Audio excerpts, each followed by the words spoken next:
se espera que no haya ningún problema en Taiwán, porque un conflicto en Taiwán podría afectar de manera significativa lo que es el comercio global. Y ese conflicto armado interno justifica el uso de la fuerza y de la violencia por parte del Estado. Y así se está lavando la mano Correa, desde el exterior, siendo un fugitivo de la ley. Pero lo grande del caso es que los asambleístas de Correa, ante la necesidad del estado de excepción, se estaban oponiendo.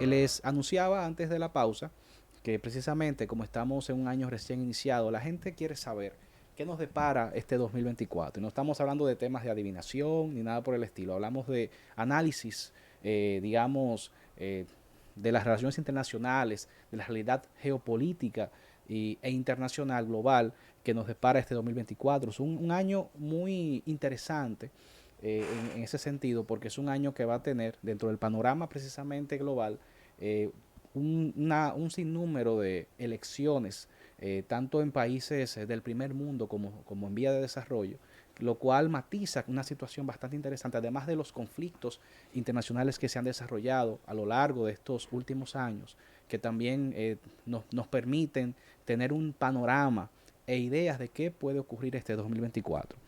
Precisamente tenemos acá en cabina a un académico, una persona que ha dedicado gran parte de su vida precisamente a la preparación, ¿verdad? De una persona que es, hay que decirlo, es doctor en Derecho de profesión, pero también es psicólogo, es cientista político, ha hecho estudios superiores, seguridad y defensa nacional, geopolítica, relaciones internacionales, la conducta humana, y un oficial, ¿verdad?, de comando que también legó dentro de las Fuerzas Armadas una carrera brillante y lo cual pues nos permite disfrutar de sus conocimientos en medios como este y otros en los cuales participa como autor, analista, comentarista, y me refiero al mayor general en la honrosa posición de retiro, Miguel Ángel Cordero Mejía, del Ejército de República Dominicana. Buenos días, comandante. Buenos días, Manuel. Es un placer para mí estar nueva vez aquí en esta nuestra casa y poder degustar de esa audiencia que tiene esta radioemisora, La Voz de las Fuerzas Armadas, que es de las pocas que tiene un alcance nacional, Es que así. llega a todos los rincones de nuestro país. Sí, señor, así es. Realmente ha sido la preocupación del alto mando de que nosotros como emisora cultural, la información que acá siempre se vierte a la población es de mucho valor, es edificante como la que abordaremos hoy día y precisamente toda la sociedad nos puede escuchar.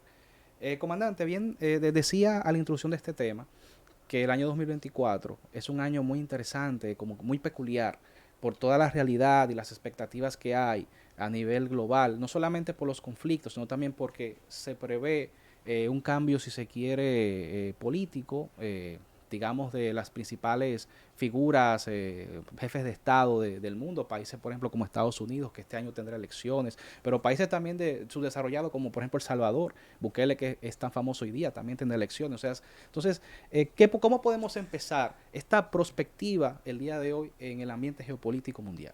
Te voy a comenzar por lo último que has mencionado. Precisamente en el día de hoy se están efectuando unas elecciones en la isla de Taiwán. Taiwán, la isla Formosa, una isla reclamada por China como parte del territorio, como parte de su soberanía, y que después de 1949, cuando el Partido Comunista Chino pues, tomó el control de lo que es la China popular y que Chiang Kai-shek se relegó hasta la isla de Formosa y donde allí estuvo gobernando hasta su muerte y que era prácticamente Taiwán, la República Popular, la República Democrática China, reconocida ante la ONU, era la que tenía el asiento. Ya después de los años 70, pues esa figura cambia con un giro novédico en el ámbito relacional entre Estados Unidos y China, donde China pasa a ocupar esa curul en la Organización de las Naciones Unidas. Hoy precisamente tenemos las elecciones en Taiwán entre tres grandes fuerzas. El Partido Demócrata Progresista, que hasta la actualidad, hasta que no se diga lo contrario, está la presidenta Tsai, pero que está contendiendo Lai Ching, tiene una probabilidad según las encuestas de un 36%, pero tenemos a un Kuomintang con la figura de Huang Yu-ip, que tiene una posibilidad según las encuestas por igual de un 31%, pero tenemos un partido que es de última, el partido, podríamos decir, popular de Taiwán, que es un partido, aunque nuevo, que según se dice ha sido promovido por China continental, por la figura de Xi Jinping, como una forma de buscar a través de los procesos democráticos y electorales, una forma de cómo calar en una dinámica relacional con Taiwán sin tener que llegar por la fuerza. Ese partido, según las encuestas, tiene un 24%, pero ahora mismo hay una tensión tremenda en Taiwán. Hay una tensión tremenda porque se ha mencionado tras bastidores que era probable que el segundo y el tercero se aliaran contra el primero. Y eso genera un clima de incertidumbre. No obstante eso, las inseguridades que se viven allí en los actuales momentos sobre el destino y el futuro de lo que es no Taiwán, sino esa región. ¿Por qué decimos esto? Porque no se está disputando prácticamente una presidencia para dirigir los destinos de un estado subgénero como es Taiwán. ¿Por qué decimos subgénero? Porque no tiene independencia. Es un estado de hecho, pero no de derecho. Entonces, ¿qué representa Taiwán en lo que es esa zona del mar meridional de China? Representa una zona de tránsito hacia el norte y hacia el sur, que de China obtenerlo, pues tendría un control sobre lo que es prácticamente el mar meridional de China y limitaría los accesos tanto al norte como al sur sobre los movimientos en el mar meridional de China. Ahí se le podría trancar el juego a Japón, que tiene que pasar precisamente a través del estrecho de Taiwán, que ese estrecho China lo controlaría prácticamente. Pero no vamos a abundar mucho, vamos a esperar. Hay mucha tensión en Taiwán, hay mucha tensión en el estrecho. China tiene prácticamente la isla rodeada. Ante cualquier eventualidad que pueda suceder, Estados Unidos ha enviado un personal protocolar para verificar cómo se dan las elecciones, todavía para zanjar más las tensiones, no solo en la isla, sino en la zona. Pero tenemos en este año también las elecciones de Rusia, sí, que no la mencionaste, pero tenemos las elecciones de Estados Unidos, con Joe Biden, que ha bajado mucho su popularidad, con una posibilidad de que el máximo representante del Partido Republicano en los procesos electorales, Donald Trump, que ya fue prácticamente rechazado por 2 estados para participar en las boletas electorales, pues no pueda asistir a ese concierto de la democracia, pero tenemos también la de Nayib Bukele y tenemos otras elecciones por ahí que no vamos a mencionar mucho. Existen muchos procesos, incluyendo en nuestro país, la gente obviamente lo sabe, pero por ejemplo también la Unión Europea va a también a tener elecciones en su parlamento. Claro. Usted México, que tiene ahí, digamos, en víspera y la expectativa de que tenga la primera mujer. Venezuela. Venezuela. O sea, hay muchas. Túnez también va a tener elecciones este año, Indonesia y la India. O sea, En el área del Indo-Pacífico hay un cambio en lo que se llama el ámbito de la política partidaria.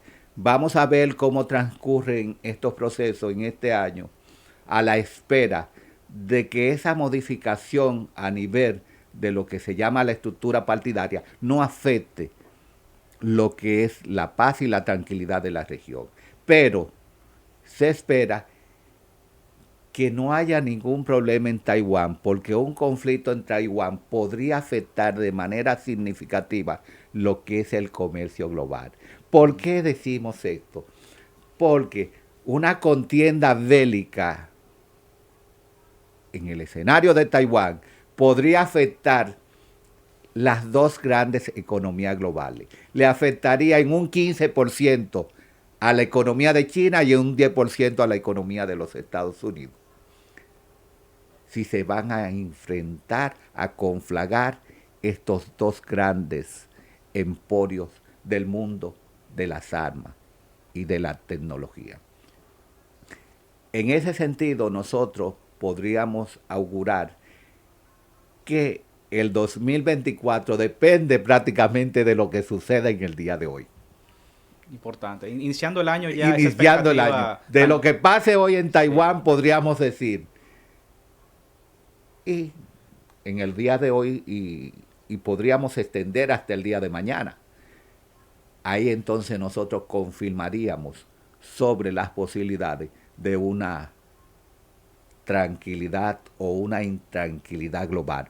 Pero hasta el momento, yo particularmente como analista entiendo que todo va a fluir sin ninguna novedad en Taiwán.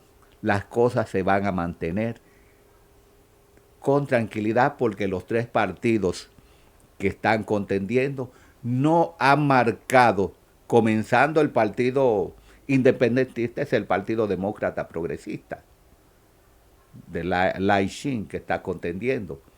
Y no tiene intención, como lo ha manifestado, de pronunciarse en cuanto a una independencia.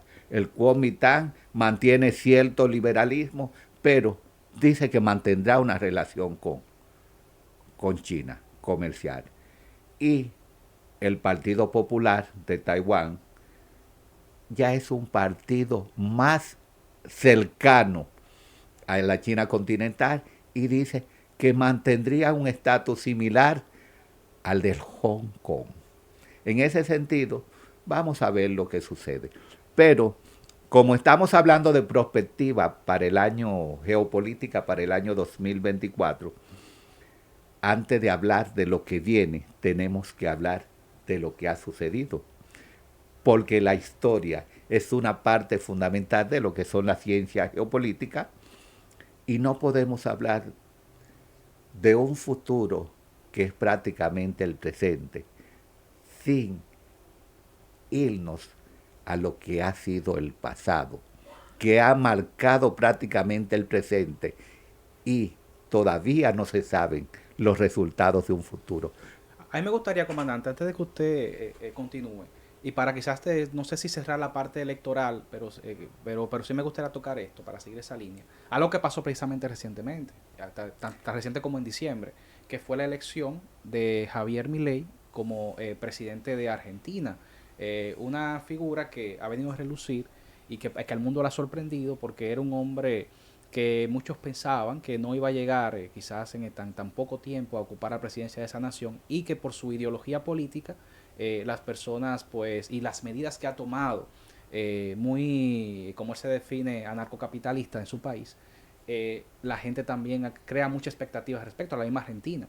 Entonces, un hombre que es tachado como neoliberalista, ultraliberalista y que tiene todas estas ideas de supresión de algunas instituciones, e inclusive que se ha expresado, digamos, muy tajantemente sobre países socialistas, y a un mes, digamos yo, de su mandato, ¿qué panorama tiene la región? Porque no es solamente una cosa de Argentina, es una cosa de la región, este presidente argentino.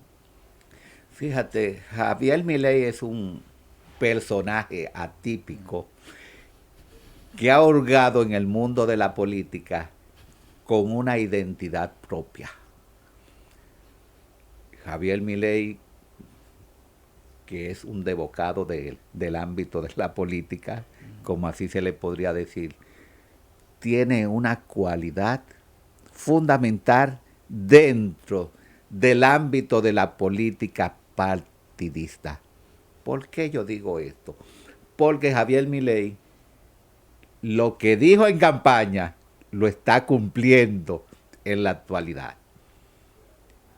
Le preguntan a Javier Milei, dice, óyeme, tú tienes que conocer el ambiente antes de llegar para que pueda imponer tus medidas anunciadas.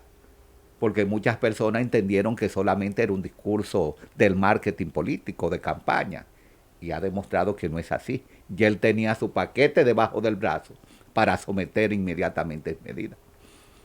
Y Javier Milei dice, no, es que Argentina no puede esperar, no tiene demasiado tiempo y yo tengo que ganar tiempo si quiero salvar las generaciones futuras.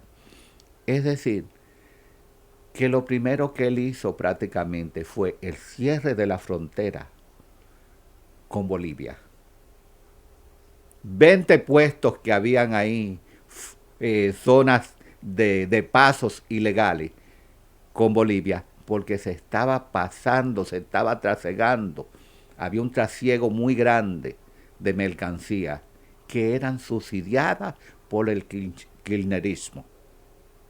Alberto Fernández, Cristina Fernández, dejaron fronteras abiertas prácticamente.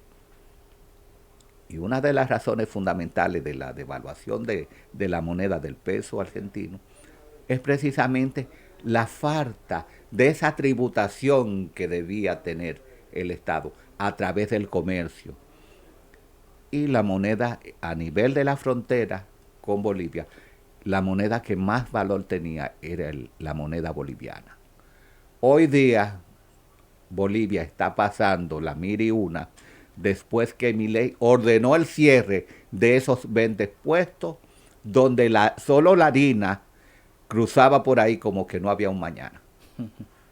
Entonces se estaba empobreciendo la parte argentina y enriqueciendo la parte boliviana que no tenía o no tiene controles tributarios algunos, porque después de Evo Morales y con la bonanza del petróleo, del gas,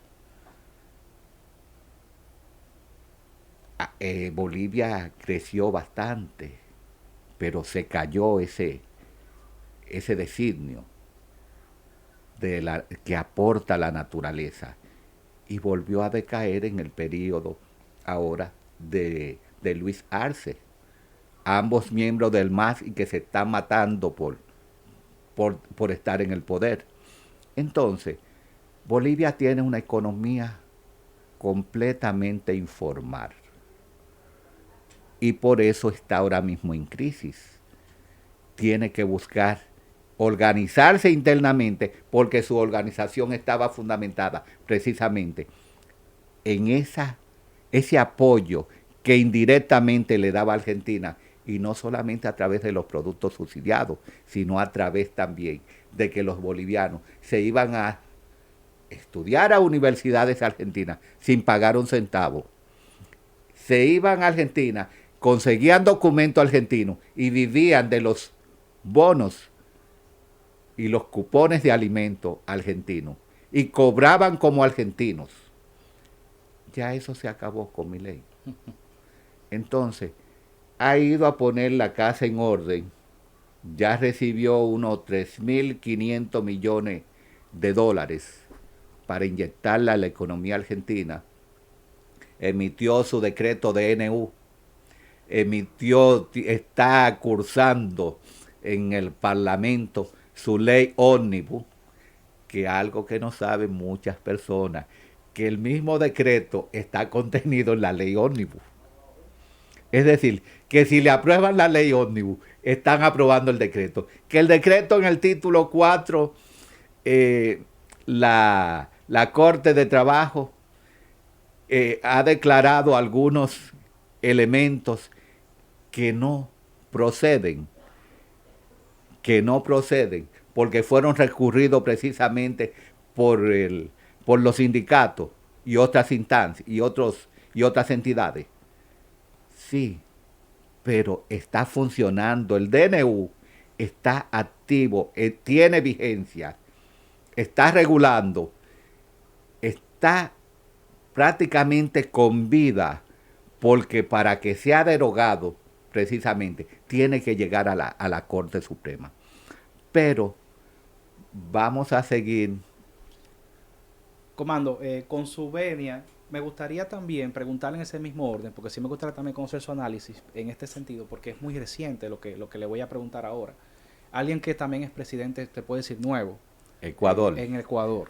Allá tenemos eso te lo tengo en carpeta. Ah, perfecto. Pero me gustaría para seguir esa línea y sí. quizá para entrar ya a los conflictos de más gran escala, me gustaría analizar eso. El Ecuador. Un presidente nuevo que en noviembre asumió la presidencia y se ve precisamente a inicio de año con digamos, esta catástrofe que ocurrió, porque hay que llamarla así en estos días, con ese día de un estallido social, ¿no? Donde bandas, digamos, retaron la autoridad estatal, incursionando en medios de comunicación, universidades, asesinando a personas de la fuerza pública. ¿Cómo esto también afecta, digamos, la percepción geopolítica de la región en cuanto precisamente a eso, al Estado, que es el que tiene el legítimo derecho a la fuerza? Fíjate, Daniel Roy Sturz Novoa Azin, nacido el 30 de noviembre del año 1987 en la Florida, Estados Unidos,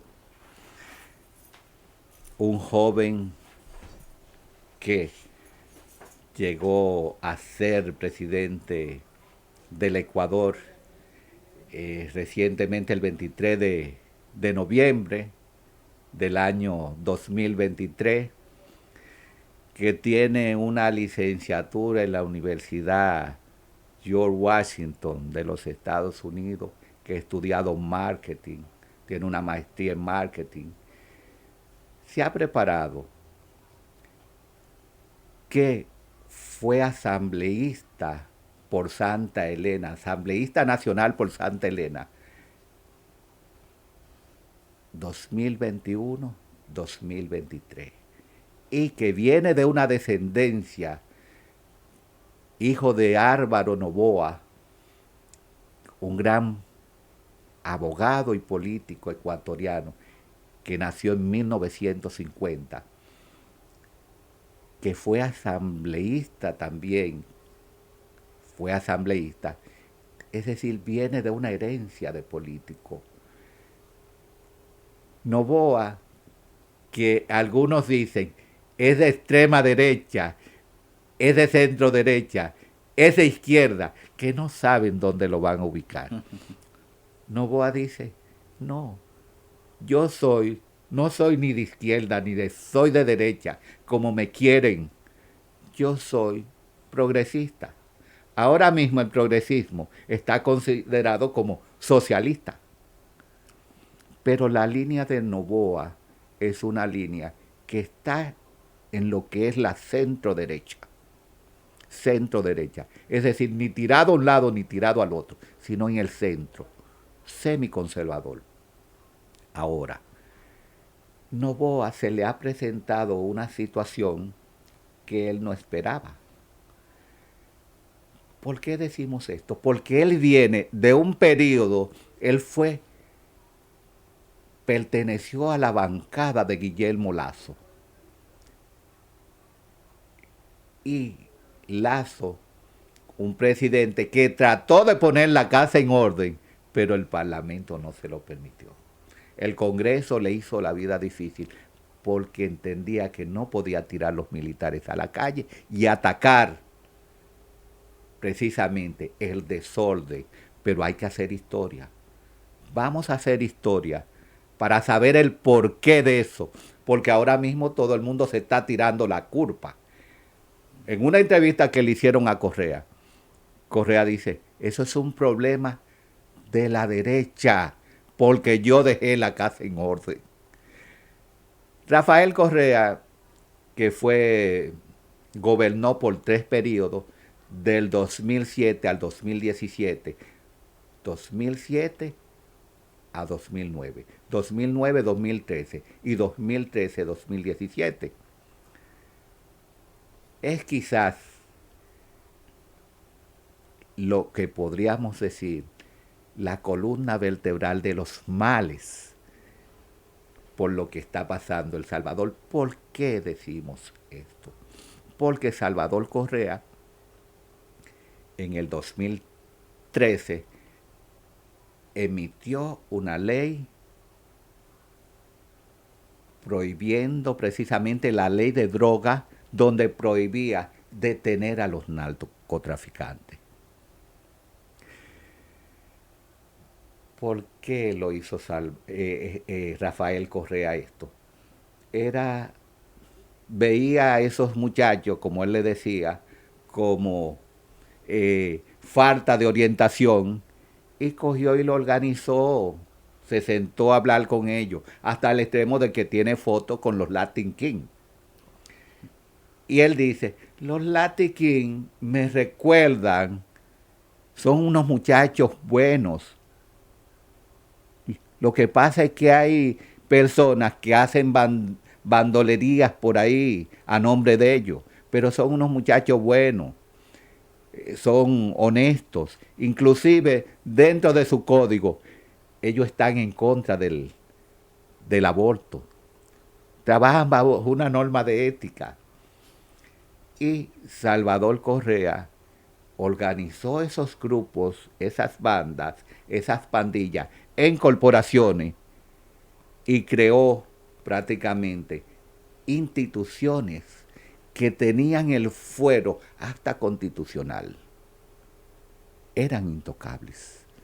Eso dio lugar precisamente a que las bandas y las pandillas se agruparan, se asociaran como empresas y obtuvieran recursos y pudieran a nivel del Estado posicionarse, y no solo eso, tener incidencia en lo que son las instituciones del Estado, infiltrarse en las instituciones del Estado y tener representantes en las instituciones del Estado. ¿Fue esto favorable para lo que es el Estado del Ecuador? No. Entonces, en El Salvador hay 4 grupos fundamentales. Están los choneros, los lobos, los lagartos y otros que le llaman los tiguerones. La droga se viene a fundamentar en el Ecuador a partir del 1980, pero arranca con fuerza en el 1990. Y en el periodo precisamente de Rafael Correa es que toman más auge. En el 2009, precisamente, entran las mafias albanesas y las mafias italianas, que todavía al día de hoy tienen muchísima fuerza. ¿Por qué entran las masas albanesas? Hay que estar consciente de algo. Ecuador es una zona de tránsito de lo que es la cocaína.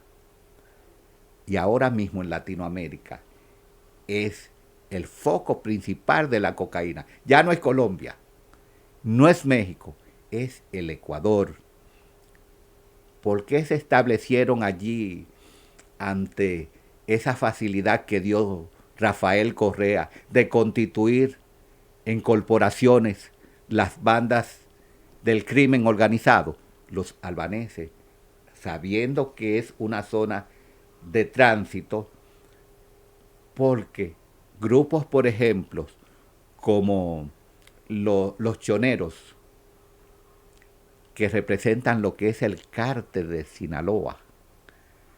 Los choneros, que como sabrá ese público, todo se viene a destapar después que su jefe, su comandante, este muchacho Fito, mejor conocido como Adolfo Macías, pero su apodo popular Fito, se fugó de la cárcel vestido de policía. ¿Cómo es posible? Manejando poder dentro de las cárceles, estos narcoterroristas tienen la facilidad y el poder, porque en el periodo de Salvador Correa y otros periodos más, pues se le daba poder dentro de la cárcel por favores de paz. Compraban la paz a través del poder que se le daba en la cárcel. Y desde la cárcel ellos dirigían sus operaciones. Pero no solo esto.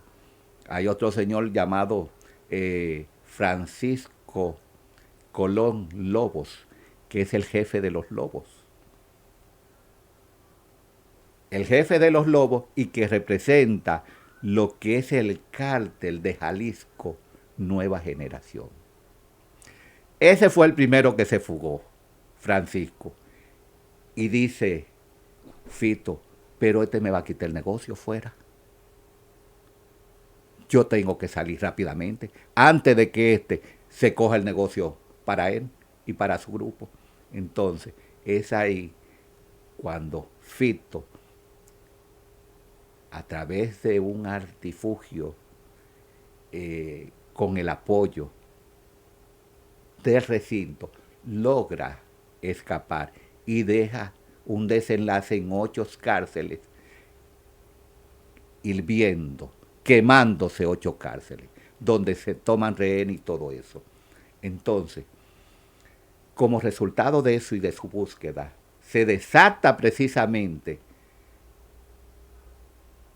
un estado de agonía en lo que es el Ecuador y sobre todo en su capital, en Guayaquil, donde un grupo de los lobos toma lo que es la emisora, la TVTC de control estatal. 13 muchachos cogen y llegan allí y como si fueran a filmar una película. Filman, están filmando y, óigame, ¿qué indica esto? Que el Estado está de vacaciones. Pero no solo eso, toman universidades, toman diferentes lugares, y unos que se mencionaron y otros que no se mencionaron, porque da pena y vergüenza decir que el Estado no tiene el control de lo que es el monopolio de la violencia, como dice Max Weber. No tiene el control, el monopolio de la violencia, como dice Max Weber, volvemos y repetimos, porque esa es la función del Estado. Si el Estado debe brindar garantía a sus ciudadanos, y esa garantía debe transferirse a través de lo que es la paz, el sosiego, la tranquilidad y la armonía, hay que ver cuál Estado está cumpliendo con eso. Y el Ecuador está muy lejos de eso. Entonces, en relación a eso, el presidente Noboa declaró inmediatamente un estado de excepción. ¿Qué indica un estado de excepción? Un estado de excepción indica que ya, por el periodo que se anuncie, el presidente tiene ciertos poderes discrecionales.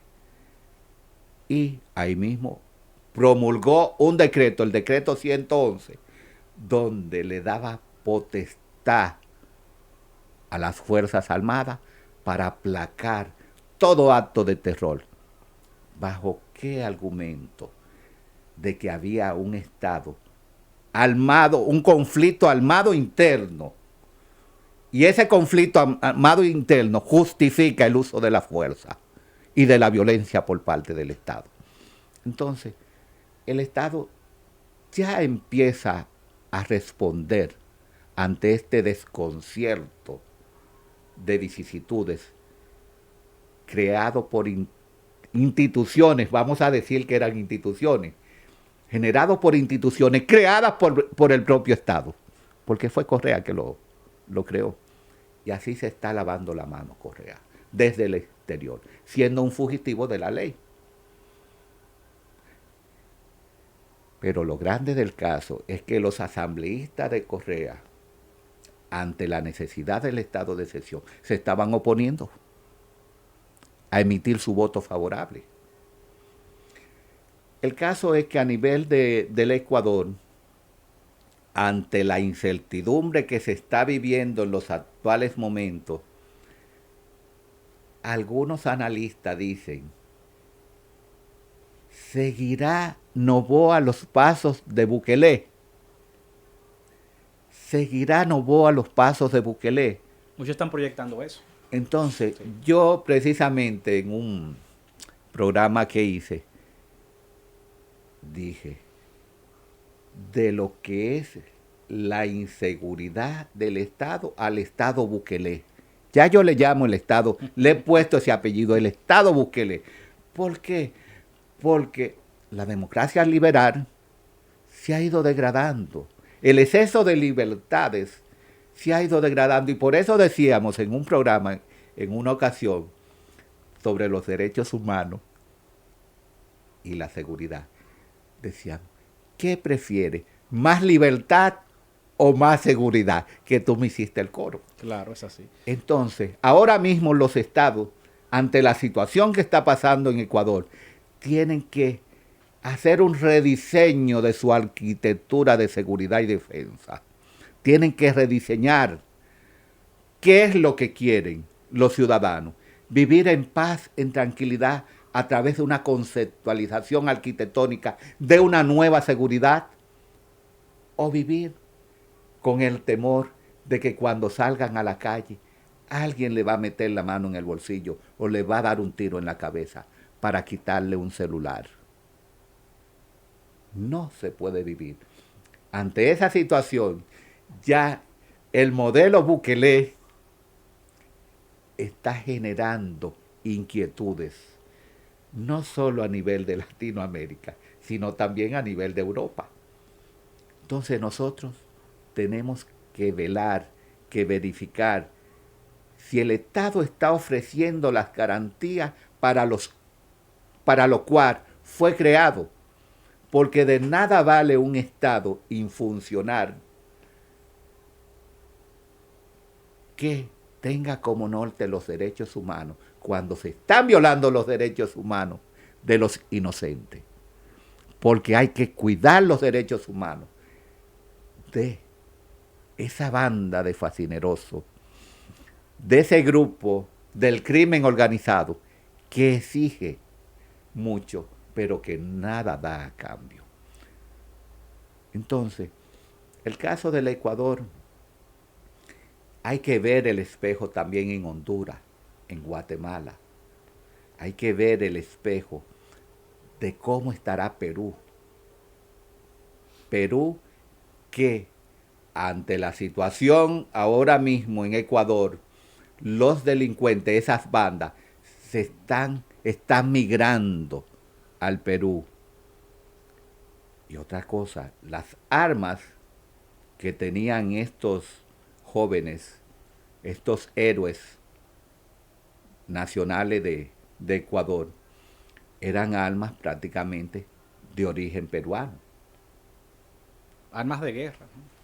Sí. Armas de todo tipo, armas cortas, armas largas. Las granadas, por ejemplo, tipo piña, son las granadas que usa el ejército peruano, que tiene en su arsenal el ejército peruano. Es decir, que la porosidad de la frontera y esa migración ilegal que se da a nivel de las fronteras debido a su gran porosidad, genera tráficos no solo de personas, tráfico de blancas, sino el gran peligro está en el tráfico de armas.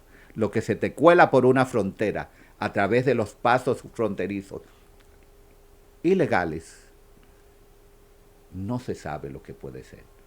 Te pasan por ahí hasta un tanque de guerra si te descuidas.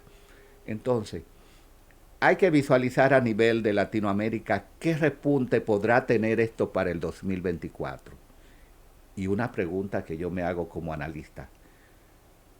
¿Se habrá creado este foco de atención en Latinoamérica para desviar u ocupar a los Estados Unidos en lo que es América para los americanos? Para que apliquen la doctrina Monroe y se preocupen por su región y se desentiendan del Indo-Pacífico, que se desentiendan de Medio Oriente, que se desentiendan del África. ¿Será esto precisamente un escenario creado para distraer y llamar la atención de una potencia para que se concentre en el patio de su casa? Muy interesante esa pregunta. ¿Sabe, comandante, que el tiempo se nos acorta? Apenas nos quedan 5 minutos. Y yo le pido excusa que no he hecho pausa porque quiero aprovechar el tiempo al máximo porque usted hay que sacarle el jugo. Pero 5 minutos para el primer tiempo. No, para ya terminar el programa. No, pero no hemos dicho nada todavía. Y precisamente si se nos quedan demasiadas cosas, por ejemplo, la guerra que cumple 2 años, 2 años precisamente entre Rusia y Ucrania, Hamas e Israel, lo que ocurrió recientemente entre Venezuela y Guyana, que yo sé que el tiempo no nos va a dar para analizar eso. Y yo quiero invitar a la gente... Pero no hemos hablado de los UTIs y el Mar Rojo. También. El conflicto del Mar Rojo. Que yo quiero invitar a la gente, comandante, a que precisamente, la persona que le interesan estos temas, que busque sus redes sociales, su canal de YouTube, donde usted en programas hermanos que participa, hace análisis brillantes sobre estos aspectos, porque yo sé que el tiempo no nos va a dar, pero yo quiero, comandante, que en estos 5 minutos que nos queden, cosas puntuales que usted quiere dejar en este espacio. Vámonos al Medio Oriente, okay, porque ya la guerra Rusia-Ucrania es un segundo plano prácticamente.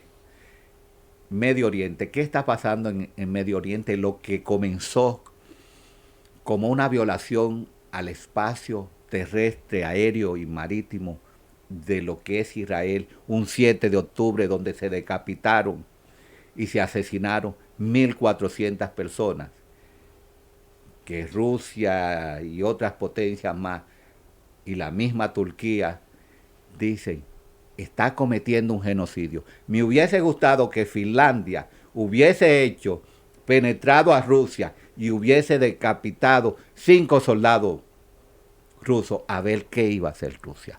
Entonces no justifico la actitud del pueblo de Israel, no la justifico. Se le ha ido la mano, pero tiene un rol de supervivencia. Todos los estados que se sientan delegitimados por una fuerza que está catalogada como fuerza terrorista, como es el grupo Hamas, ese grupo Hamas que es una dependencia de lo que son el Partido de los Hermanos Musulmanes, que estaba radicado y que hizo la vida imposible a Al-Sisi en Egipto, motivo por el cual Egipto no le ha dado la espalda a lo que es Israel. Y ese partido precisamente de los hermanos musulmanes, que fue aliado de Arabia Saudí, de Emiratos Árabes Unidos y de Qatar, en el conflicto yutí de lo que fue el 2014, cuando los hutíes tomaron a Saná en Yemen, y por eso vemos hoy día, ¿por qué Hamas tiene una oficina política en Qatar? Porque Hamas es una dependencia de lo que fueron los hermanos musulmanes, que Qatar auxiliaba y le daba recursos precisamente para que sobrevivieran y se impusieran en Egipto. Vemos, por ejemplo, en Yemen, en lo que es el Medio Oriente, hay 2 bloques representados: Irán, chiita, Arabia Saudí, que no está en confrontación ahora, pero tú analizas por qué China hizo las paces entre Irán y Arabia Saudí. Cuando uno representa la parte chiita y el otro, Arabia Saudí, la parte sunita. ¿Por qué lo hizo? Porque probablemente se presumía que venía este lío del Medio Oriente. Y para no ampliar los conflictos, precisamente, se ha tomado y se tomaron medidas preventivas para que fuera un asunto solamente focalizado a nivel de Israel y Hamás, y distraer y llamar la atención para que Estados Unidos, como aliado de Israel, se desconcentrara de lo que es el Indo-Pacífico, porque el Indo-Pacífico es una zona donde Estados Unidos, a través del AUKUS, a través del QUAD, ha generado alianzas regionales para evitar el predominio de China y de Rusia. Entonces, en ese sentido, lo que está pasando hoy en Medio Oriente es prácticamente el resultado de la geoestrategia de los poderes regionales que tienen el interés de debilitar una potencia como los Estados Unidos para ocuparlo. Porque ya Estados Unidos no está ayudando a Ucrania. Porque no está ahora mismo en condiciones de actuar en 3 teatros de operaciones al mismo tiempo. Ahora mismo incluso está empeñado en el Mar Rojo como policía de un mar internacional, que no debería ser. Pero que resulta que por ahí pasa el 15% del comercio global. Y dentro de ese 15%, un 12% es el petróleo, un 8% es el gas y otro 8% son los granos globales para la alimentación que van a diferentes partes del mundo. Es decir, que se está hablando de una zona crítica donde un grupo considerado dentro del esquema del terror, que controla una parte, un 30% del territorio de Yemen, está haciéndole la vida difícil no solo a los judíos, sino a cualquier embarcación del comercio internacional que pase por las aguas del Mar Rojo, que recientemente le metió un misil a un barco ruso y mandó una carta pidiendo excusa porque no se daba cuenta que era ruso. Es decir, que ha convertido todas las flotas que pasen por ahí como un objetivo militar. Y precisamente en el día de ayer, en la madrugada, Estados Unidos, en coalición con Reino Unido, abatieron unos 60, 70 puntos dentro del contexto de el ámbito militar de los hutíes de Yemen, como una forma de llamada de atención para que no siga imponiendo el caos en una ruta internacional como lo es el Mar Rojo. Entonces, ¿a dónde llegará ese conflicto en Medio Oriente? Va a seguir escalando como un pronóstico para el 2024. No se va a detener, porque Israel no va a ceder, aunque lo llevaron ayer, en el día de ayer, ante la Corte Penal Internacional por Sudáfrica, por posible o supuesto genocidio. No va a detener los bombardeos ni los ataques en Gaza por una razón única: supervivencia del Estado. No lo va a permitir y se va a imponer en la región, y tanto Irán como la parte de Yemen, los hutíes, van a seguir colaborando con Hamás. ¿Para qué? Para distraer, llamar la atención de los Estados Unidos. Bueno, el tiempo se nos ha sobregirado, comandante, pero yo quiero de verdad agradecerle inmensamente, porque como le dije al principio, siempre es muy nutritivo escucharlo. Para las personas que gustan de estos temas, de la realidad global, que les gusta conocer estos análisis profundos. Así que agradecemos acá la presencia del Mayor General en la honrosa posición de retiro, Miguel Ángel Cordero Mejía, del Ejército de República Dominicana, que es un analista, es un especialista en temas de relaciones internacionales, derecho, es psicólogo también, filósofo, politólogo. Y yo le invito, le quiero hacer la invitación a la gente que busquen sus medios sociales para que la gente conozca más de estos temas. Muchos temas que no abordamos por razones de tiempo, que ahí puedan escuchar esos análisis que usted oportunamente hace. Pueden entrar a mi canal de YouTube, Ventana Geopolítica, y pueden también buscar las diferentes disertaciones en Aportando RD. Excelente. Así que le deseamos a ese público que nos sigue, que se suscriban a esos canales y que le den continuidad a estos temas y hagan sus comentarios. Así es.